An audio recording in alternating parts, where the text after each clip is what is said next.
morning, respected principal, ma'am, dear teachers, and all my dear friends. My name is Anil Gopal Kandogole from grade 2nd Commerce. Today I am going to tell about my favorite freedom fighter, Lokmanya Tilak. His full name was Bal Gangadhar Tilak.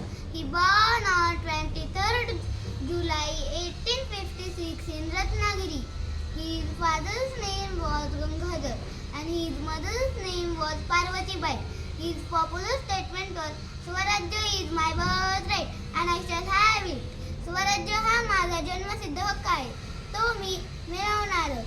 He started newspapers Kesari and Maratha. He started festivals like Ganesh Utsav and Shiv Jayanti. Today I am tell you one story about Lokmanya Tilak in Marathi. Lokmanya Tilak शाळेत असताना मधल्या सुट्टीत काही मुलांनी भुईमुगाच्या शेंगा आणलेल्या. त्या त्यांच्या मित्रांसोबत वाटून खाल्ल्या आणि टरफली वर्गातच टाकली. मधली सुट्टी संपल्यावर गुरुजी वर्गात आले. त्यांना वर्ग बघून खूप राग आला. ते म्हणाले, या शेंगा कोणी खाल्ल्या? कोणीच बोलले ना. गुरुजींना अजून पण राग आला. ते म्हणाले, सगळे उठा आणि ह्या शेंगा भरा.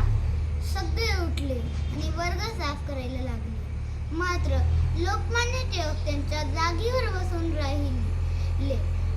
गुरुजी त्यांच्या जवळ गेले आणि त्याचा जाब विचारला. ते म्हणाले, मी या शेंगा खाल्ल्या नाहीत. मी ही टरफली उचलणार नाही. ह्या गोष्टीवरून समजते लोकमान्य टिळकांचा स्वभाव निर्भीड होता. ते शिस्तप्रिय होते. Lokmanya Tilak died on